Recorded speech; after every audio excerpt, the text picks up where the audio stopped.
In the tapestry of human history, few figures are as foundational and enigmatic as Eve, the first woman. We all know the story of her creation, the garden, the serpent, and the fall from grace. But her story doesn't end there. It continues, weaving through generations, yet the final chapter, her departure from this world, is often shrouded in silence. Have you ever wondered, how did Eve die? Join us as we journey beyond the gates of Eden to uncover the untold story of the end of Eve's life.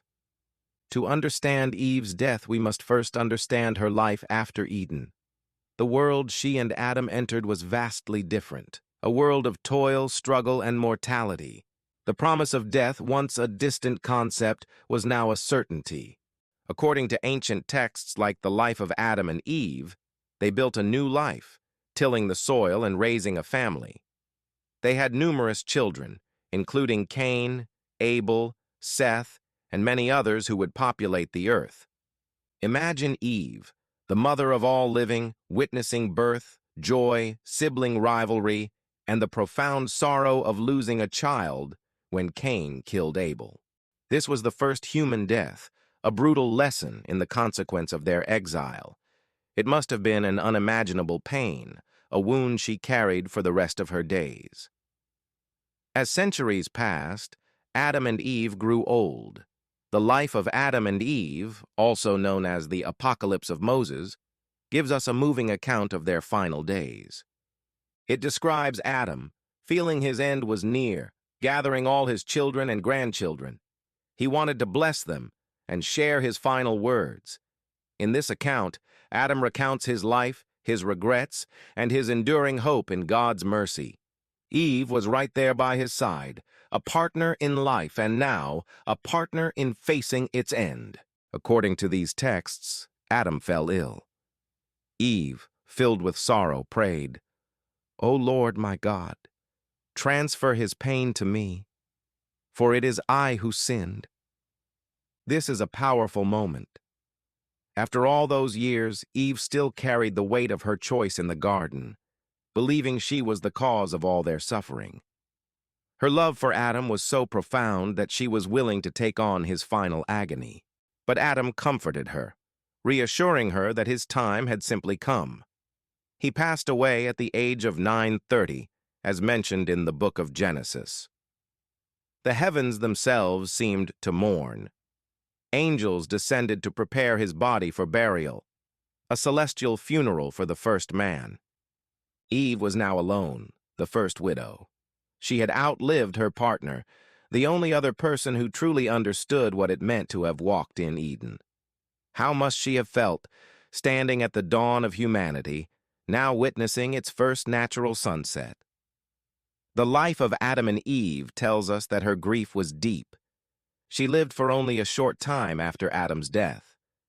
The texts are brief but poignant, stating that just 6 days after Adam was buried, Eve also passed away. As she lay dying, she gathered her children. Her final request was to be buried in the same place as Adam. It was a testament to their unbreakable bond. They began life together, faced exile together, built a new world together, and in the end, she wanted to rest beside him for eternity. The angels who had attended to Adam returned for Eve. They prepared her body and laid her to rest in the same tomb. According to tradition, this sacred burial site is the cave of the patriarchs in Hebron, a place revered to this day. So, how did Eve die? She died of old age, of a life lived to its fullest extent, and perhaps of a broken heart after losing her lifelong companion. Her death wasn't a grand, dramatic event, but a quiet, solemn return to the earth from which she was formed. Her story teaches us about enduring love, the weight of consequences, and the strength to build a new life from the ruins of a perfect past. She wasn't just the woman who made a mistake. She was the matriarch who endured, who loved, and who became the mother of us all. Her legacy isn't defined by the fall, but by everything that came after, the resilience, the family, the generations that followed. Eve's story is a profound reflection on the human condition itself, a journey from paradise to mortality, filled with love, loss, and the enduring hope for redemption. She is a reminder that even after the greatest of falls, life continues, and there is meaning and beauty to be found in the struggle. The mother of all living lived a life that was truly full, right up to its very peaceful end. Thank you for joining us on this incredible journey back in time. The stories of our ancestors are filled with lessons that still resonate today. If you enjoyed this exploration, please hit that like button, subscribe to our channel, and ring the bell so you don't miss our next deep dive into history's greatest mysteries. We'd love to hear your thoughts in the comments below. Until next time, stay curious.